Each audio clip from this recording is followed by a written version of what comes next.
welcome po dito sa akin channel. So for today, gagawa tayo ng ube halaya. At ito yung mga ingredients natin. Kailangan natin ng, syempre, ube. So meron ako ditong 1/2 kilo ng ube. Tapos, kailangan din natin sa 1/2 kilo, kailangan natin ng 1 can of condensed milk or 300 ml. At kailangan din natin ng 1 can ng evaporated milk, 400 ml. And 1 cup of sugar. Brown sugar, white sugar, kahit anong gusto nyo. Ngayon, kung 1 kilo naman yung ube nyo, dodoblehin nyo na lang. So, bali, 2 condensed, 2 evap. Tapos, yung 2 cup ng sugar. Or depende sa inyo kung gaano katamis ang gusto nyong ube halaya.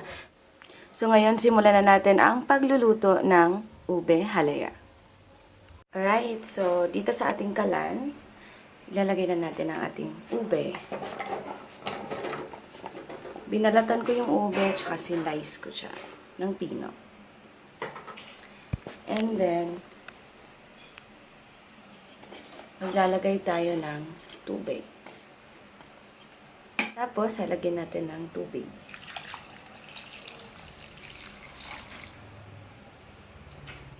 So, ayan, hihintayin lang natin na kumulo ito. Tapos, imamash natin. So, babalikan ko kayo mamaya. So, ngayon, in-on ko na yung ating electric stove. At hihintayin lang natin itong kumulo. Tatakpan lang natin at babalikan natin yan mamaya. So, ayan, kumukulo na siya. Tingnan natin kung pwede na ba siyang i-mash. Malambot na siya. Ay, matigas pa, besh. So, hayaan lang natin yung kumulo. At babalikan natin yan. Check natin kung malambot na siya. Alright, so don't forget to mix it once in a while. Kasi baka didikit siya dun sa bottom. Make sure lang natin na hindi siya dumidikit.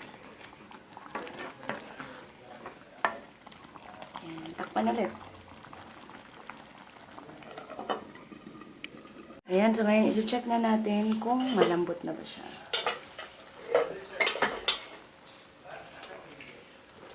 Pwede na. Kailangan. Imamash na natin to.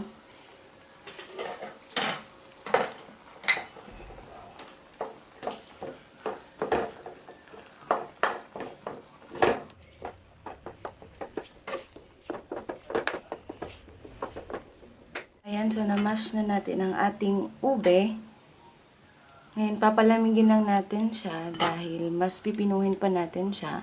Supposed to be, ang gamit ko is blender. Since nasira yung blender ko, gagamit na lang ako ng hand mixer.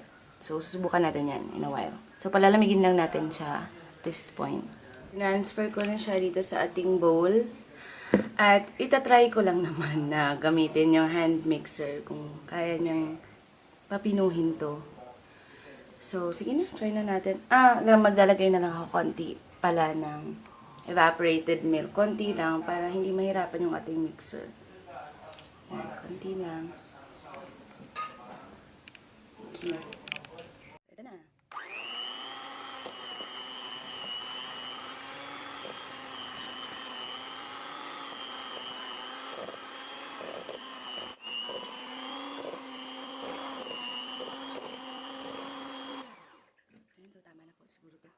So, ayan po, lipat ko na po dito sa ating kalan yung binlend natin na, or minix natin na ube. Ngayon, ilalagay na, hindi ko pa po inon yung ating electric stove. Ilalagay ko na ngayon yung ating condensed milk.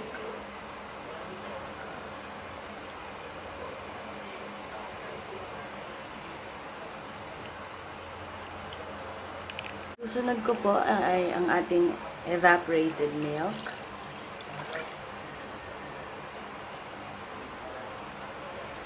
At meron pang 1 cup ng brown sugar. Haluin lang natin.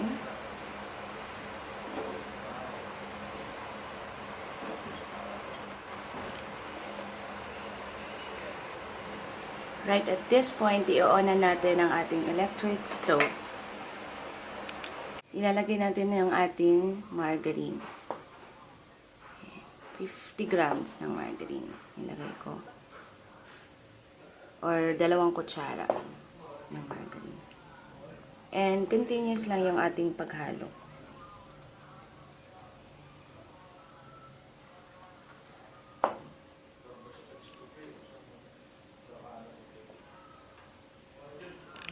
Ayan, pumuputok-putok na siya. Hininaan ko na yung foggy. Hinaan ko na yung apoy. Pero continue pa rin tayo sa pag-mix.